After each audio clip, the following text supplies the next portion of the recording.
विद्वान तो मैं हूं नहीं, लेकिन रावण जी को समझाने का पूर्ण प्रयास करूंगा और ऐसा मेरा विश्वास है कि मेरी बात उनको समझ में अवश्य आ जाएगी। तो हे दशग्रीव दशकंठ दशानन केकसी नंदन विश्व के वैभवशाली सम्राट जय जय श्री भोलेनाथ। पुराधीश महाकाल बाप जय जय शंकर भगवान।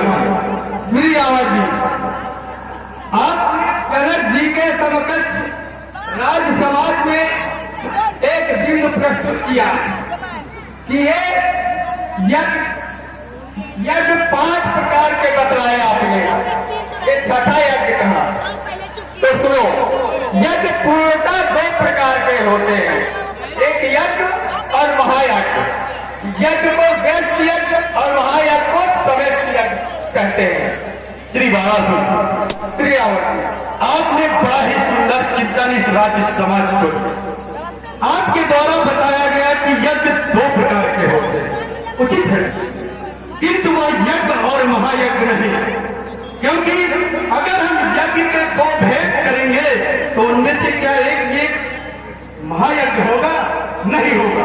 सोचिए, क्योंकि जब यज्ञों की चर्चा आपके द्वारा की जाएगी तो यज्ञ में होता है एक श्रोत यज्ञ और दूसरा स्मार्त यज्ञ।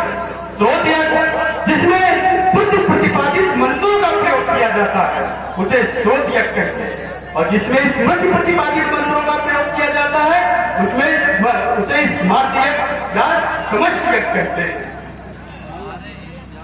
चिंतन करिए कि भाव जनक की पुत्री का विवाह, इसमें किसी का हिदायत नहीं। राजा जनक के द्वारा एक बार पूर्व में हलकर्षण के द्वारा कार्य किया गया, अगर आपको याद हो तो उसमें लोक रंजन है, लोक कल्याण है। जब मिथिला में 12 वर्षों का अकाल पड़ा था, मिथिला में हाहाकार मचा था, तब राजा जनक के द्वारा हलकर्षण के द्वारा लोक रंजन हेतु कार्य किया गया था। यदि हम उसे धनुष यज्ञ का नाम दें तो वह समस्त यज्ञ होगा, किंतु यहाँ राजा जनक की पुत्री का विवाह, इसमें किसी का हित नहीं है। इस पर चिंतन करिए, यही कारण है इसमें स्वार्थ की प्रधानता। श्री आवाज जी, यही कारण है कि इन यज्ञों में निंदा आ जाती है। श्री बालासुर, चिंतन करिए इस पर। श्री आवाज जी, आपका प्रथम बिंदु स्वीकार करता हूँ, हो सकता है ऐसा ही हो, लेकिन द्वितीय बिंदु जिसमें आपने राजा जनक को निज स्वार्थ भावना से ओतप्रोत होकर बताया, तो निज स्वार्थ कैसे? क्योंकि कहा गया है यह विवाह अतहित सब ही का। किसने कहा? ये राज समाज ने कहा, यही तो समस्या है कि यदि हम कोई भी कार्य करें, उचित हो या अनुचित हो, और हमारे ही साथ में रहने वाले लोग, हमारे साथीगण, हमारे सहयोगी ये कहें कि यह बहुत ही कार्य उचित है, तो क्या मान लिया जाएगा कि यह कार्य उचित है? नहीं माना जाए। माना जाए तो बताओ।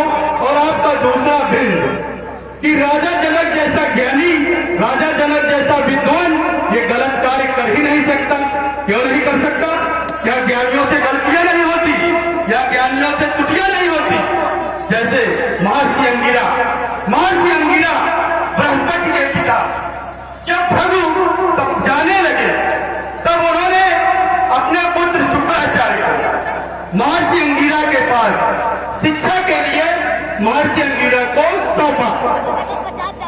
महर्षि अंगिरा के पुत्र बृहस्पति और भृगु के पुत्र शुक्राचार्य, तब वहां पर महर्षि अंगिरा ने भेद बुद्धि के द्वारा बृहस्पति को तो उचित शिक्षा दी, किंतु शुक्राचार्य को नहीं, क्योंकि वह उनके पुत्र नहीं थे और बृहस्पति उनके पुत्र थे। यहाँ पर सोचिएगा कि उचित क्या है, अनुचित क्या है। और वह विषय अलग है कि शुक्राचार्य ने बाद में भगवान शंकर को अपना गुरु मानकर उचित शिक्षा प्राप्त की, वह पृथक विषय है। और यहाँ पर राजा जनक की पुत्री का विवाह